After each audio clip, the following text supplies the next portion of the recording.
سورة النحل. بسم الله الرحمن الرحيم. أتى أمر الله فلا تستعجلوه سبحانه وتعالى عما يشركون. ينزل الملائكة بالروح من أمره على من يشاء من عباده أن أنذروا أنه لا إله إلا أنا فاتقون. خلق السماوات والأرض بالحق تعالى عما يشركون. خلق الإنسان من نطفة فإذا هو خصيم مبين. والأنعام خلقها لكم فيها دفء ومنافع ومنها تأكلون. ولكم فيها جمال حين تريحون وحين تسرحون. وتحمل أثقالكم إلى بلد لم تكونوا بالغيه إلا بشق الأنفس إن ربكم لرؤوف رحيم. والخيل والبغال والحمير لتركبوها وزينة ويخلق ما لا تعلمون. وعلى الله قصد السبيل ومنها جائر ولو شاء لهداكم أجمعين. هو الذي أنزل من السماء ماء لكم منه شراب ومنه شجر فيه تسيمون. ينبت لكم به الزرع والزيتون والنخيل والأعناب ومن كل الثمرات إن في ذلك لآية لقوم يتفكرون. وسخر لكم الليل والنهار والشمس والقمر والنجوم مسخرات بأمره إن في ذلك لآيات لقوم يعقلون. وما ذرأ لكم في الأرض مختلفا ألوانه إن في ذلك لآية لقوم يذكرون. وهو الذي سخر البحر لتأكلوا منه لحما طريا وتستخرجوا منه حلية تلبسونها وترى الفلك مواخر فيه ولتبتغوا من فضله ولعلكم تشكرون. وألقى في الأرض رواسي أن تميد بكم وأنهارا وسبلا لعلكم تهتدون. وعلامات وبالنجم هم يهتدون. أفمن يخلق كمن لا يخلق أفلا تذكرون. وإن تعدوا نعمة الله لا تحصوها إن الله لغفور رحيم.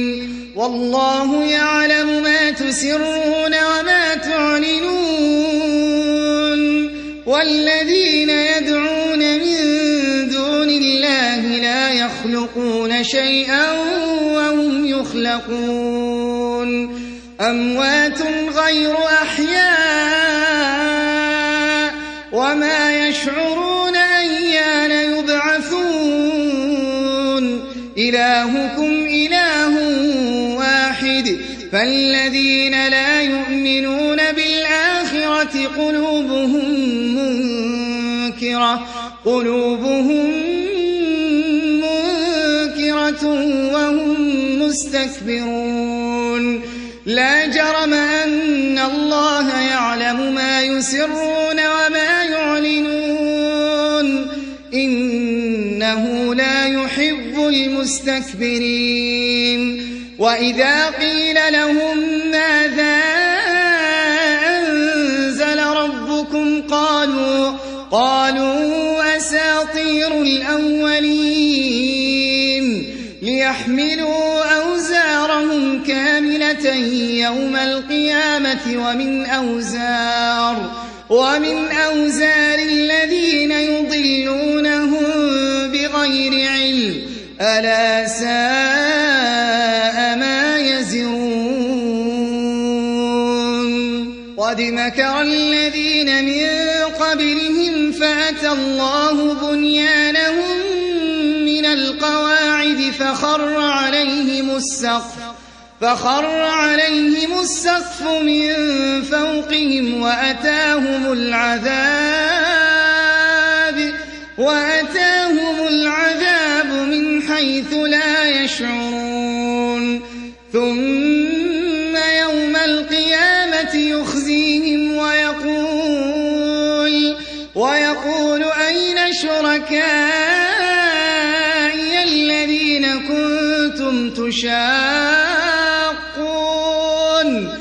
الذين كنتم تشاقون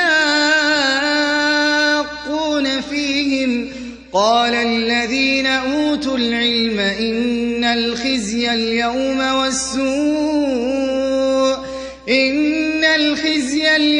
والسوء على الكافرين الذين تتوفاهم الملائكة ظالمي أنفسهم فألقوا السلم ما كنا نعمل من سوء بلى إن الله عليم بما كنتم تعملون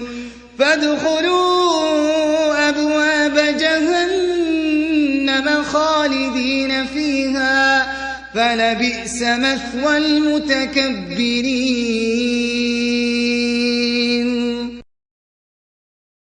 وقيل للذين اتقوا ماذا أنزل ربكم قالوا خيرا للذين أحسنوا في هذه الدنيا حسنة ولدار الآخرة خير ولنعم دار المتقين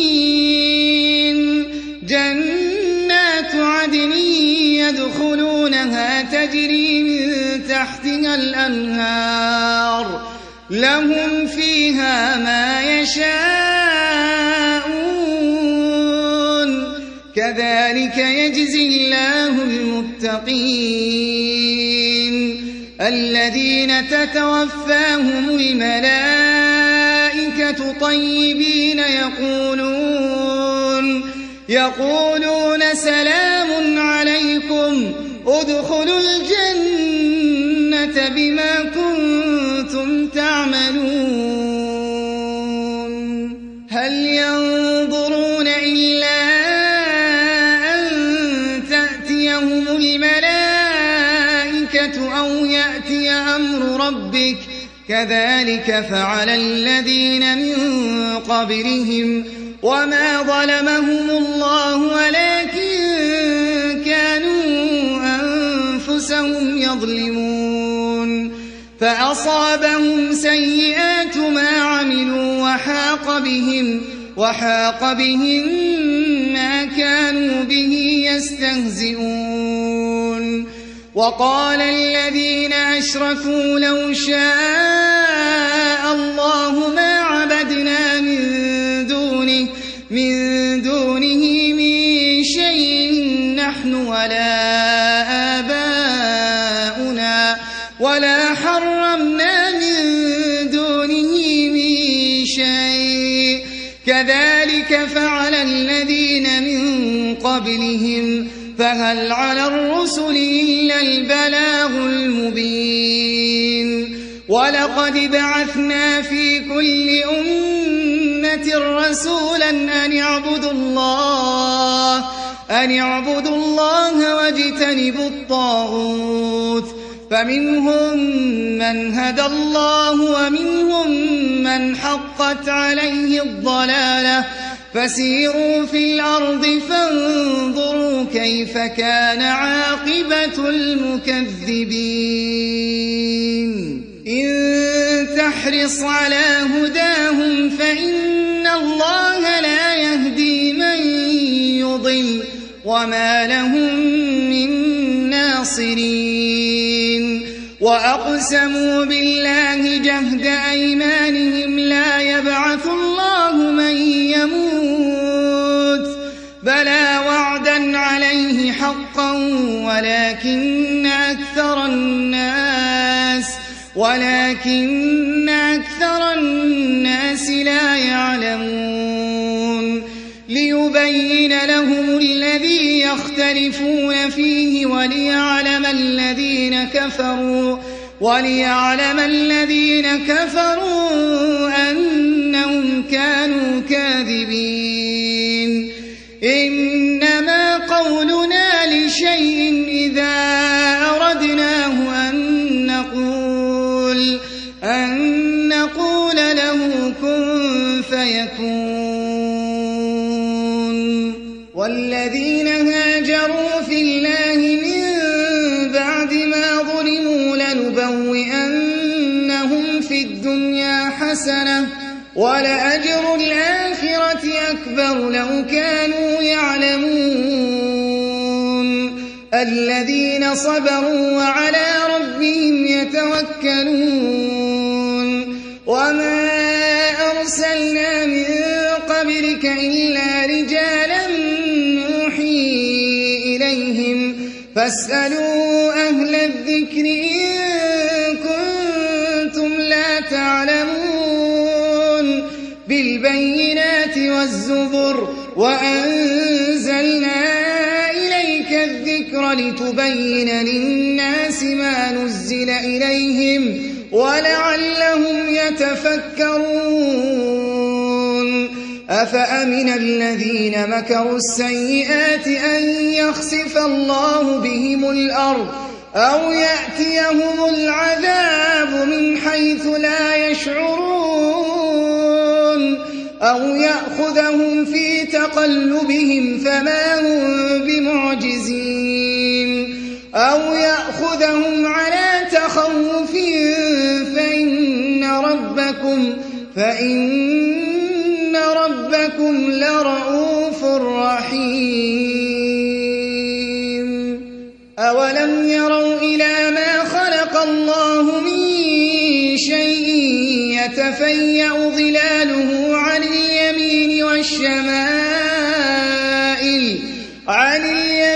والشمائل سجدا لله وهم داخرون ولله يسجد ما في السماوات وما في الأرض من دابة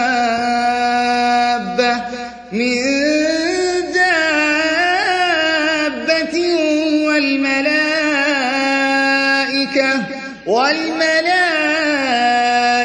وهم لا يستكبرون يخافون ربهم من فوقهم ويفعلون ما يؤمرون وقال الله لا تتخذوا إلهين اثنين إنما هو إله واحد فإياي فارهبون وله ما في السماوات والأرض وله الدين واصبا أفغير الله تتقون وما بكم من نعمة فمن الله ثم إذا مسكم الضر فإليه تجأرون ثم إذا كشف الضر عنكم إذا فريق منكم بربهم يشركون ليكفروا بما آتيناهم فتمتعوا فسوف تعلمون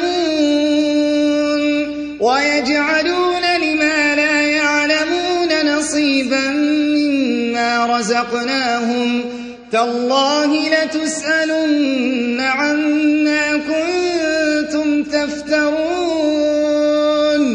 ويجعلون لله البنات سبحانه ولهم ما يشتهون وإذا بشر أحدهم بالأنثى ظل وجهه مسودا وهو كظيم يتوارى من القوم من سوء ما بشر به أيمسكه على هون أم يدسه في التراب ألا ساء ما يحكمون للذين لا يؤمنون بالآخرة مثل السوء ولله المثل الأعلى وهو العزيز الحكيم ولو يؤاخذ الله الناس بظلمهم ما ترك عليها من دابة ولكن يؤخرهم إلى أجل مسمى فإذا جاء أجلهم لا يستأخرون ساعة ولا يستقدمون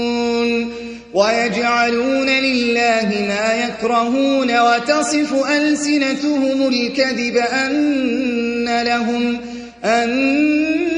لهم الحسنى لا جرم أن لهم النار وأنهم مفرطون تالله لقد أرسلنا إلى من قبلك فزين لهم الشيطان أعمالهم فهو وليهم اليوم ولهم عذاب أليم وما أنزلنا عليك الكتاب إلا لتبين لهم الذي اختلفوا فيه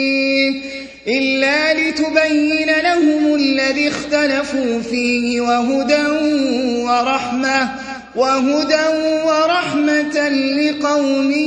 يؤمنون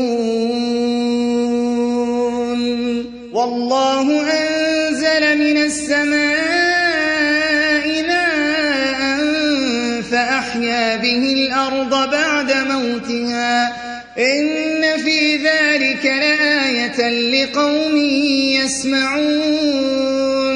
وإن لكم في الأنعام لعبرة نسقيكم مما في بطونه من بين فرث ودم لبنا خالصا سائغا للشاربين ومن ثمرات النخيل والأعناب تتخذون منه سكرا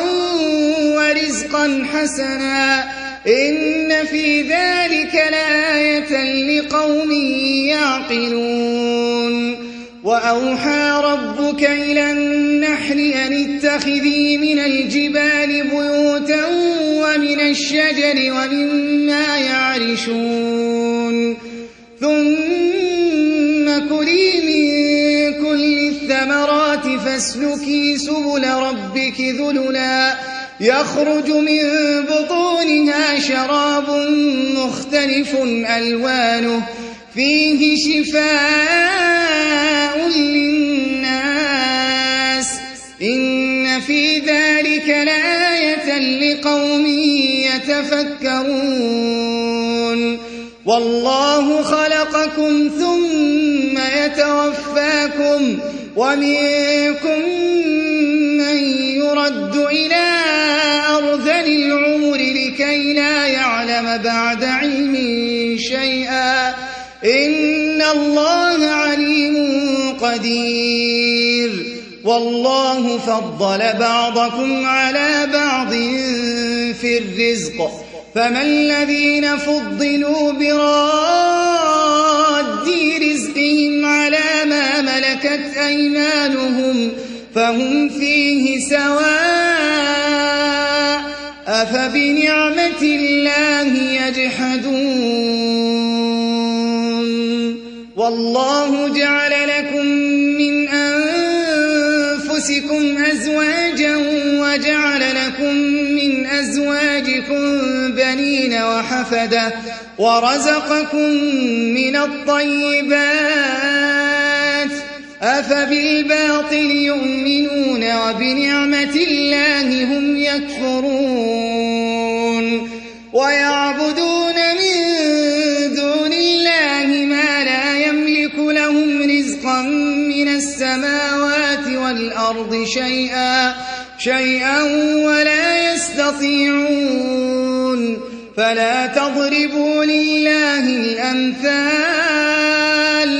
إن الله يعلم وأنتم لا تعلمون ضرب الله مثلا عبدا مملوكا لا يقدر على شيء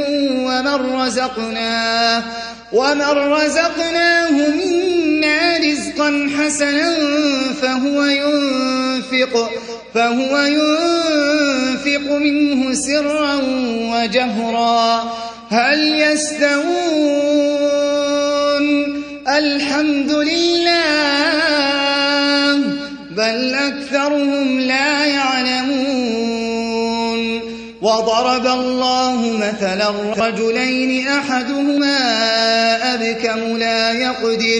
لا يقدر على شيء وهو كل على مولاه أينما يوجهه لا يأتي بخير هل يستوي هو ومن يأمر بالعدل وهو على صراط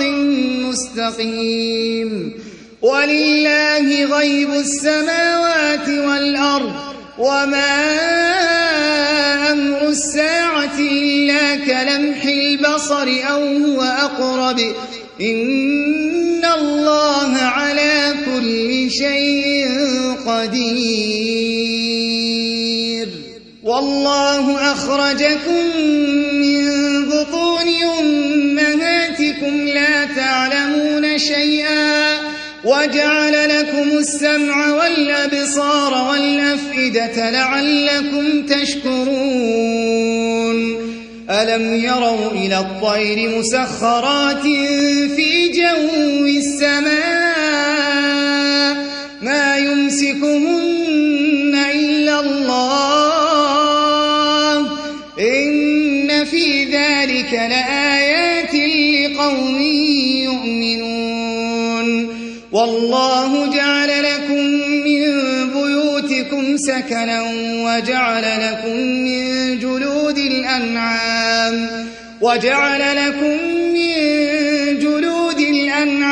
بيوتا تستخفونها يوم ضعنكم ويوم إقامتكم ومن أصوافها وأوبارها وأشعارها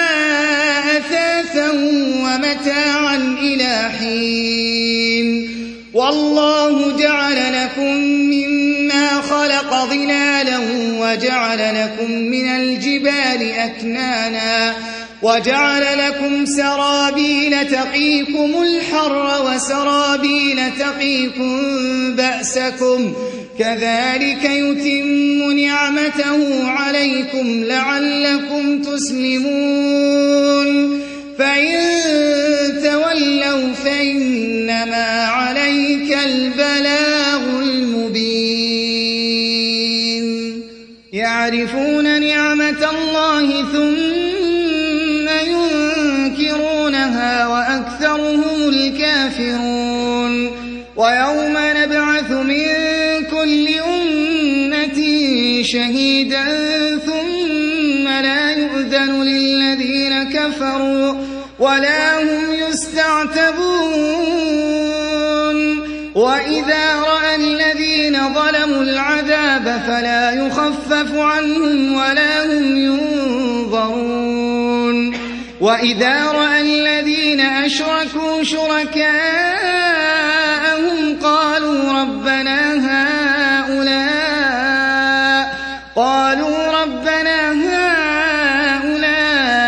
شركاؤنا الذين كنا ندعو من دونك فألقوا إليهم القول إنكم لكاذبون وألقوا إلى الله يومئذ السلم وضل عنهم ما كانوا يفترون الذين كفروا وصدوا عن سبيل الله زدناهم عذابا فوق العذاب بما كانوا يفسدون ويوم نبعث في كل أمة شهيدا عليهم من أنفسهم وجئنا بك شهيدا على هؤلاء ونزلنا عليك الكتاب تبيانا لكل شيء وهدى ورحمة وبشرى للمسلمين إن الله يأمر بالعدل والإحسان وإيتاء ذي القربى وينهى عن الفحشاء والمنكر والبغي يعظكم لعلكم تذكرون وأوفوا بعهد الله إذا عاهدتم ولا تنقضوا الأيمان بعد توكيدها وقد جعلتم الله عليكم كفيلا إن الله يعلم ما تفعلون ولا تكونوا كالتي نقضت غزلها من بعد قوة أنكاثا تتخذون أيمانكم دخلا بينكم أن تكون أمة هي أربى من أمة إنما يبلوكم الله به وليبينن لكم يوم القيامة ما كنتم فيه تختلفون ولو شاء الله لجعلكم أمة واحدة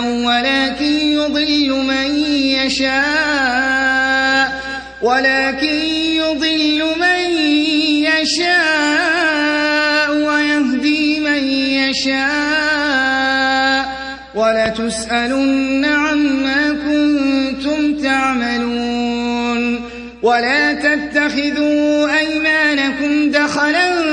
بينكم فتزل قدم بعد ثبوتها وتذوقوا السوء بما صددتم عن سبيل الله ولكم عذاب عظيم ولا تشتروا بعهد الله ثمنا قليلا إنما عند الله هو خير لكم إن كنتم تعلمون ما عندكم ينفد وما عند الله باق ولنجزين الذين صبروا أجرهم بأحسن ما كانوا يعملون من عمل صالحا من ذكر أو أنثى وهو مؤمن فلنحيينه حياة طيبة ولنجزينهم أجرهم بأحسن ما كانوا يعملون فإذا قرأت القرآن فاستعذ بالله من الشيطان الرجيم إنه ليس له سلطان على الذين آمنوا وعلى ربهم يتوكلون إنما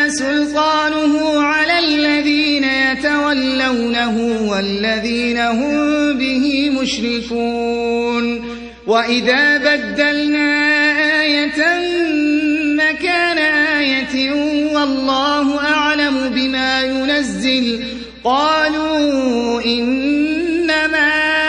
أنت مفتر بل أكثرهم لا يعلمون قل نزله روح القدس من ربك بالحق ليثبت الذين آمنوا وهدى وبشرى للمسلمين ولقد نعلم أنهم يقولون إنما يعلمه بشر لسان الذي يلحدون إليه أعجمي وهذا لسان عربي مبين إن الذين لا يؤمنون بآيات الله لا يهديهم الله ولهم عذاب أليم إنما يفتري الكذب الذين لا يؤمنون بآيات الله وأولئك هم الكاذبون من كفر بالله من بعد إيمانه إلا من أكره وقلبه مطمئن بالإيمان ولكن من شرح بالكفر صدرا فعليهم غضب من الله ولهم عذاب عظيم ذلك بأنهم استحبوا الحياة الدنيا على الآخرة وأن الله لا يهدي القوم الكافرين أولئك الذين طبع الله على قلوبهم وسمعهم وأبصارهم وأولئك هم الغافلون لا جرم أنهم في الآخرة هم الخاسرون ثم إن ربك للذين هاجروا من بعد ما فتنوا ثم جاهدوا وصبروا إن ربك من بعدها لغفور رحيم يوم تأتي كل نفس تجادل عن نفسها وتوفى كل نفس ما عملت وهم لا يظلمون وضرب الله مثلا قرية كانت آمنة مطمئنة يأتيها رزقها رغدا من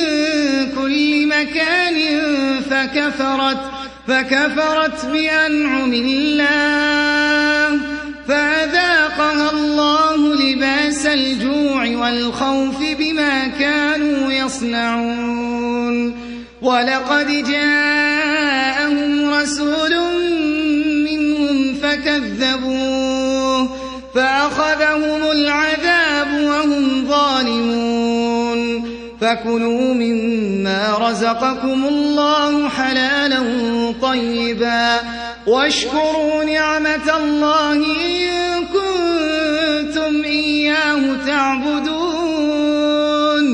إنما حرم عليكم الميتة والدم ولحم الخنزير وما أهل لغير الله به فمن اضطر غير باغ ولا عاد فإن الله غفور رحيم ولا تقولوا لما تصف ألسنتكم الكذب هذا حلال وهذا حرام لتفتروا على الله الكذب إن الذين يفترون على الله الكذب لا يفلحون متاع قليل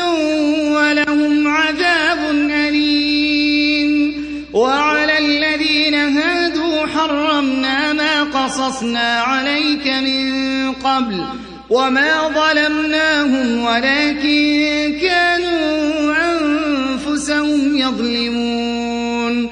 ثم إن ربك للذين عملوا السوء بجهالة ثم تابوا من بعد ذلك وأصلحوا إن ربك من بعدها لغفور رحيم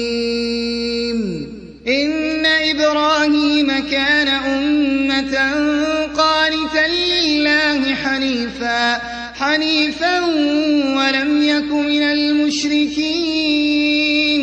شاكرا لأنعمه اجتباه وهداه إلى صراط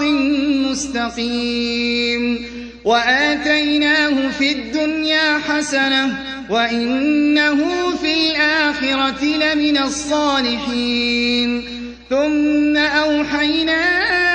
إليك أن اتبع ملة إبراهيم حنيفا وما كان من المشركين